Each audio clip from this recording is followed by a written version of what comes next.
എല്ലാവർക്കും Sindhu's food and സ്പൈസസിലേക്ക് സ്വാഗതം. ഇന്ന് നമ്മൾ ഉണ്ടാക്കിയിരിക്കുന്നത് ബീഫ് പെരളനാണ്. ന്യൂ ഇയർ സ്പെഷ്യലായിട്ട് ഉണ്ടാക്കിയിട്ടുള്ള നല്ലൊരു ഡിഷാണിത്. അപ്പോൾ എല്ലാവരും ഈ ഒരു രീതിയിൽ തയ്യാറാക്കിയ ശേഷം ഫീഡ്ബാക്ക് തരാൻ മറക്കരുത്.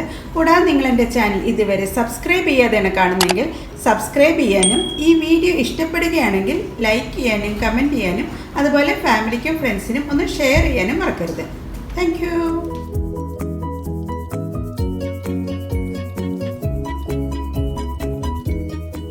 അപ്പോൾ ബീഫ് പെരളനാണ് നമ്മൾ ന്യൂ ഇയർ സ്പെഷ്യലായിട്ട് തയ്യാറാക്കുന്നത്. അതിനുവേണ്ടി ഞാനിവിടെ 1/2 കിലോ ബീഫാണ് എടുത്തിരിക്കുന്നത്. ഇത് ബോൺലെസ് ബീഫാണ്. അപ്പോൾ ഇത് വെച്ചിട്ടാണ് ഞാൻ തയ്യാറാക്കുന്നത്. ഇത് ബോണോട് കൂടിയിട്ടും തയ്യാറാക്കാവുന്നതാണ്. അപ്പോൾ നമുക്ക് ഇത് ആദ്യം ഒന്ന് കഴുകിയെടുക്കാം. ബീഫ് കഴുകിയെടുക്കുന്നതിന് വേണ്ടിയിട്ട് 1 ടേബിൾ സ്പൂൺ വിനാഗിരി ചേർത്തിട്ടുണ്ട്.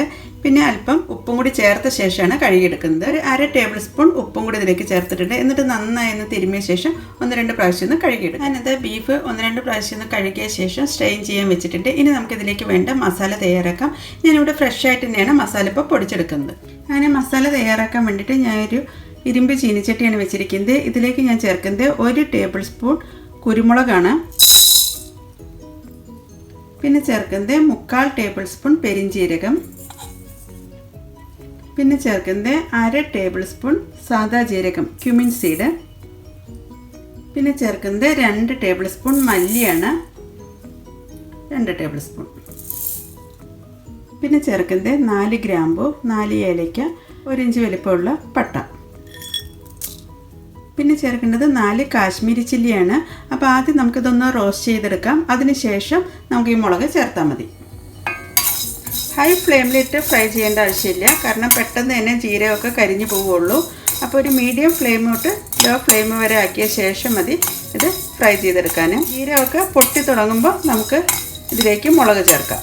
എപ്പോഴും അടി കട്ടിയുള്ള ഇരുമ്പ് പാത്രത്തിൽ ഡ്രൈ റോസ്റ്റ് ചെയ്യുന്നതായിരിക്കും കുറച്ചുകൂടി നന്നായിരിക്കുക. ഇങ്ങനെ മസാല ഫ്രഷായിട്ട് പൊടിച്ച് ചേർക്കുന്നതുകൊണ്ട് തന്നെ ഈ ബീഫ് പെരളന് ഒരു പ്രത്യേക ഒരു ടേസ്റ്റും നല്ലൊരു ഫ്ലേവറായിരിക്കും കിട്ടുക. ഞാനിത് ജീരകമൊക്കെ പൊട്ടി വരുന്ന ഒരു സൗണ്ട് കേൾക്കാൻ തുടങ്ങിയിട്ടുണ്ട്. ഈ സമയത്താണ് നമ്മൾ മുളക് ഇതിലേക്ക് ചേർക്കുന്നത്. എന്നിട്ട് മുളക് നന്നായി ചൂടാവുന്നവരെയാണ് ഫ്രൈ ചെയ്തെടുക്കേണ്ടത്. ഞാനിതാ നമ്മുടെ മുളകെല്ലാം നന്നായി മൂത്ത് വന്നിട്ടുണ്ട്. ജീരകമൊക്കെ നന്നായി പൊട്ടി വരുന്ന സൗണ്ടും കേൾക്കുന്നുണ്ട്. ഈ സമയത്ത് നമുക്കിനി ഫ്ലെയിം ഓഫ് ചെയ്യാം. എന്നിട്ട് ഇത് നമുക്ക് തണുക്കുന്നവരെ വെയിറ്റ് ചെയ്യാം. അപ്പോൾ ഇടയ്ക്കിടയ്ക്കൊന്നിങ്ങനെ ഇളക്കി കൊടുത്താൽ മതി, അല്ലെങ്കിൽ കരിഞ്ഞു പോവുകയുള്ളൂ. അതല്ലെങ്കിൽ ഈ പാത്രത്തിൽ നിന്നും മാറ്റി വെച്ചാലും മതി. ഞാനിത് ബീഫ് പെരളൻ തയ്യാറാക്കാൻ വേണ്ടി ഞാനൊരു കുക്കർ അടുപ്പത്ത് വെച്ചിട്ടുണ്ട്. ഇതിലേക്ക് ഞാൻ ചേർക്കുന്നത് വെളിച്ചെണ്ണയാണ്. ഒരു 2 ടേബിൾ സ്പൂൺ വെളിച്ചെണ്ണ നമുക്ക് ഇതിലേക്ക് ചേർക്കാം. വെളിച്ചെണ്ണ നന്നായി ചൂടാക്കി ഇട്ടിട്ട് അത് എണ്ണയൊക്കെ ഒരുവിധം ചൂടാവാൻ തുടങ്ങിയിട്ടുണ്ട്. ഇതിലേക്ക് ഞാൻ 2 വലിയ സവാളയാണ് ചേർത്തിരിക്കുന്നത്. ഇത് നീളത്തിൽ കട്ട് ചെയ്ത ശേഷം നടുവെ ഒന്നുകൂടി കട്ട് ചെയ്തിട്ടുണ്ട്. ഇത് നമുക്ക് എണ്ണയിലേക്ക് ചേർക്കാം. സവാള പെട്ടെന്ന് വഴണ്ടി കിട്ടുന്നതിന് വേണ്ടിയിട്ട് ഇതിലേക്ക് ഞാൻ 1/4 ടേബിൾ സ്പൂൺ കല്ലുപ്പും കൂടി ചേർക്കുന്നുണ്ട്. ഇത് നന്നായി ഫ്രൈ ചെയ്യേണ്ട ആവശ്യമൊന്നുമില്ല, ഒന്ന് വഴണ്ടി കിട്ടിയാൽ മതി. ഉപ്പ് ചേർത്തുകൊണ്ട് തന്നെ പെട്ടെന്ന് വഴണ്ടി കിട്ടും. ഉള്ളിയുടെ കളറൊക്കെ ചെറുതായിട്ട് മാറാൻ തുടങ്ങിയിട്ടുണ്ട്. ഈ സമയമ്പോഴേക്കും നമ്മുടെ മസാലയൊക്കെ തണുത്തിട്ടുണ്ട്. ഇത് നമുക്കൊന്ന് പൊടിച്ചെടുക്കാം. അതിനിത് നമ്മുടെ സവാളയുടെ കളറൊക്കെ ഒന്ന് മാറി ഒന്ന് സോഫ്റ്റായി വന്നിട്ടുണ്ട്. ഈ സമയത്ത് നമുക്ക് ഈ ജിഞ്ചർ ഗാർലിക് പേസ്റ്റ് ചേർക്കാം. ഇതിലേക്ക് 1 ടേബിൾ സ്പൂൺ ജിഞ്ചർ ഗാർലിക് പേസ്റ്റാണ് ചേർക്കുന്നത്. ഇനി ജിഞ്ചർ ഗാർലിക് പേസ്റ്റായിട്ട് നന്നായി മിക്സ് ചെയ്ത് യോജിപ്പിക്കാം. നന്നായി മൊരിഞ്ഞ് വരണം. നല്ലൊരു ഫ്ലേവർ ആയിരിക്കും ഈ ജിഞ്ചർ ഗാർലിക് പേസ്റ്റ് ഒന്ന് മൂത്ത് വരുമ്പോൾ കിട്ടുന്നത്. ഈ സമയത്ത് നമുക്കിതിലേക്ക് കറിവേപ്പില ചേർക്കാം. ഞാനിവിടെ ഇപ്പോൾ 2 തണ്ട് കറിവേപ്പില ചേർക്കുന്നുണ്ട്. എന്നിട്ട് നന്നായി വഴറ്റി യോജിപ്പിക്കാം. അങ്ങനെ ജിഞ്ചർ ഗാർലിക് പേസ്റ്റൊക്കെ ചേർത്ത് നല്ലൊരു മൂത്തൊരു മണം വരുന്നുണ്ട്.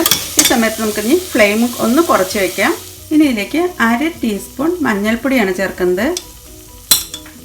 പിന്നെ ചേർക്കുന്നത് ഒരു 1/2 ടീസ്പൂൺ മുളക് പൊടി. ഇതിൽ കൂടുതലായിട്ട് കിട്ടുന്നത് കുരുമുളകിൻ്റെ ഫ്ലേവർ ആയിരിക്കും. അങ്ങനെ മുളക് പൊടിയും മഞ്ഞൾപ്പൊടിയും ചേർത്ത് ഇതൊന്ന് നന്നായി മിക്സ് ചെയ്തെടുക്കാം. ഇനി നമുക്ക് നേരത്തെ പൊടിച്ച് വെച്ചിട്ടുള്ള മസാലയും കൂടി ഇതിലേക്ക് ചേർക്കാം. ഇനി നമുക്ക് നേരത്തെ പൊടിച്ച് വെച്ചിട്ടുള്ള മസാലയാണ് ഇതിലേക്ക് ചേർക്കുന്നത്. മുഴുവനായിട്ട് തന്നെ ചേർത്തിട്ടുണ്ട്. ഇതിൽ കൂടുതലായിട്ട് നമുക്ക് കിട്ടുന്നത് ആ കുരുമുളകിൻ്റെ ഒരു ഫ്ലേവർ ആയിരിക്കും. ഇനി നമുക്ക് ഈ മസാലയും ഈ സവാളയായിട്ട് നന്നായി മിക്സ് ചെയ്ത് യോജിപ്പിക്കാം. അങ്ങനെ എണ്ണയിൽ കിടന്നിട്ട് ഇതും കൂടി നന്നായി മൂത്ത് വരട്ടെ. അതിനകത്ത് മസാലയും സവാളയും എല്ലാം നന്നായി മിക്സായി വന്നിട്ടുണ്ട്. ഇനി നമുക്ക് ഇതിലേക്ക് തക്കാളിയാണ് ചേർക്കേണ്ടത്. ഞാനിവിടെ ഇപ്പോൾ 2 വലിയ തക്കാളിയാണ് അരച്ച് ചേർക്കുന്നത്. ഇത് അരച്ചിട്ടോ അല്ലെങ്കിൽ ചെറിയ പീസായിട്ട് കട്ട് ചെയ്തിട്ടോ ചേർക്കാവുന്നതാണ്. എന്നിട്ട് നമുക്ക് ഇത് നന്നായി ഒന്നും കൂടി ഒന്ന് മിക്സ് ചെയ്ത് യോജിപ്പിക്കാം. അങ്ങനെ തക്കാളിയും കൂടി ഒന്ന് വെന്ത് വരട്ടെ. തക്കാളി ഒന്ന് തിളയ്ക്കുന്ന വരെ നമുക്കൊന്ന് വെയിറ്റ് ചെയ്യാം. അങ്ങനെ മസാലയൊക്കെ നന്നായി തിളയ്ക്കാൻ തുടങ്ങിയിട്ടുണ്ട്. ഞാൻ ഇതിലേക്ക് ഒരു ബേ ലീഫും കൂടി കട്ട് ചെയ്ത് ചേർക്കുന്നുണ്ട്. ഞാനിത് 1/4 ഗ്ലാസ് ചൂടുവെള്ളം കൂടി ഒഴിച്ചത് ഒന്ന് തിളയ്ക്കാൻ തുടങ്ങിയിട്ടുണ്ട്. ഇനി നമുക്കിതിലേക്ക് സ്ട്രെയിൻ ചെയ്ത് വെച്ചിട്ടുള്ള ബീഫ് ചേർക്കാം. ഇത് ബോൺലെസ് ബീഫ് ആയതുകൊണ്ട് തന്നെ പെട്ടെന്ന് വെന്ത് കിട്ടും. ഓരോരുത്തരും അവരവരുടെ ബീഫിൻ്റെ വേവിനനുസരിച്ചാണ് കുക്കറിൽ വിസിൽ വെക്കേണ്ടത്. ഇനി നമുക്ക് ഈ ബീഫും മസാലയായിട്ട് നന്നായി ഒന്ന് മിക്സ് ചെയ്ത് യോജിപ്പിക്കാം. ബീഫിൽ നിന്ന് തന്നെ വെള്ളമൊക്കെ ഒന്ന് ഇറങ്ങി വരുന്നതാണ്. അതുകൊണ്ട് നിങ്ങൾക്ക് ഗ്രേവി ആയിട്ടാണ് തയ്യാറാക്കേണ്ടതെങ്കിൽ ഒരു 1/2 കപ്പ് വെള്ളം ഇതിലേക്ക് ചേർക്കാവുന്നതാണ്. അങ്ങനെ ഇതാ മസാലയായിട്ട് ബീഫ് നന്നായി ഒന്ന് മിക്സായി വന്നിട്ടുണ്ട്. ഇനി നമുക്കിത് കുക്കർ അടച്ച് വെച്ച് ഒരു 3 വിസിൽ വരെയാണ് ഒന്ന് വേവിച്ചെടുക്കേണ്ടത്. ഞാൻ ഇതിലേക്ക് ഒരു 2 ടേബിൾ സ്പൂൺ വെള്ളം കൂടി ഒന്ന് ചേർക്കുന്നുണ്ട്. മിക്സി കഴുകിയ വെള്ളമാണ് ചേർക്കുന്നത്.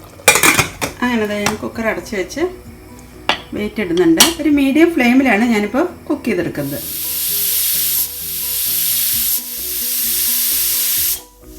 അങ്ങനെ ഇതാ 3 വിസിൽ വന്നു കഴിഞ്ഞിട്ടുണ്ട്. ഇനി ഞാനിതിൻ്റെ ഗ്യാസ് ഓഫ് ചെയ്യുകയാണ്. എന്നിട്ട് നമുക്കിത് ഒരു 1/2 മണിക്കൂർ നേരം ഒന്ന് തണുക്കുന്നതിന് വേണ്ടി വെയിറ്റ് ചെയ്യാം. അതിന് ശേഷം നമുക്ക് സെർവ് ചെയ്യാം. അങ്ങനെ കുക്കറൊക്കെ തണുത്ത് കഴിഞ്ഞിട്ടുണ്ട്. ഇനി നമുക്കിതിൻ്റെ വെയിറ്റ് ഊരിയ ശേഷം കുക്കറൊന്ന് തുറന്ന് നോക്കാം.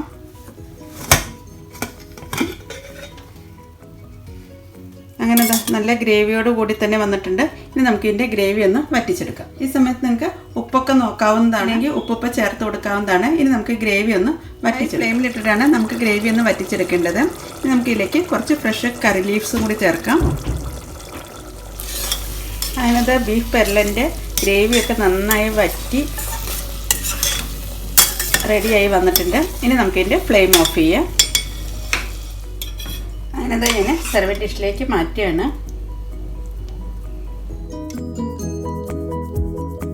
വളരെ ടേസ്റ്റി ആയിട്ടുള്ളതും ചപ്പാത്തിയുടെ കൂടെയും പൊറോട്ടയുടെ കൂടെയും അപ്പത്തിൻ്റെ കൂടെയും അതുപോലെ റൈസിൻ്റെ കൂടെയും ഒക്കെ നല്ലൊരു കോമ്പിനേഷനാണ് ഈ ബീഫ് പെരളൻ. അപ്പോൾ എല്ലാവരും ന്യൂ ഇയറിന് ഈ ഒരു രീതിയിൽ തയ്യാറാക്കി നോക്കുമെന്ന് പ്രതീക്ഷിക്കുന്നു. ഇതിൻ്റെ മുകളിൽ ഞാൻ ഗാർണിഷ് ചെയ്യാൻ വേണ്ടി ചേർക്കുന്നത് കുറച്ച് ജിഞ്ചറാണ്. നീളത്തിൽ കട്ട് ചെയ്തിട്ടുള്ള ജിഞ്ചർ ഒന്ന് ഗാർണിഷ് ചെയ്യാൻ വേണ്ടി ചേർക്കുന്നുണ്ട്. പിന്നെ ചേർക്കുന്നത് കുറച്ച് ഗ്രീൻ ചില്ലി. അങ്ങനെ ഗ്രീൻ ചില്ലിയും ജിഞ്ചറുമാണ് ഡെക്കറേറ്റ് ചെയ്യാൻ വേണ്ടി ഇട്ടിരിക്കുന്നത്. പിന്നെ കുറച്ച് കറിവേപ്പില. അങ്ങനെ അത് ജിഞ്ചറും കറി ലീവ്സും അതുപോലെ തന്നെ ഗ്രീൻ ചില്ലിയും എല്ലാം ചേർത്ത് ഡെക്കറേറ്റ് ചെയ്തിട്ടുണ്ട്. ഈ ഒരു രീതിയിൽ തന്നെ നമുക്ക് മട്ടൺ വെച്ചും അതുപോലെ തന്നെ ചിക്കൻ വെച്ചും തയ്യാറാക്കാവുന്നതാണ്. അപ്പോൾ അങ്ങനെ വളരെ ടേസ്റ്റി ആയിട്ടുള്ള ഈ ഒരു ഡിഷ് എല്ലാവരും തയ്യാറാക്കിയ ശേഷം ഫീഡ്ബാക്ക് തരാൻ മറക്കരുത്. Thank you.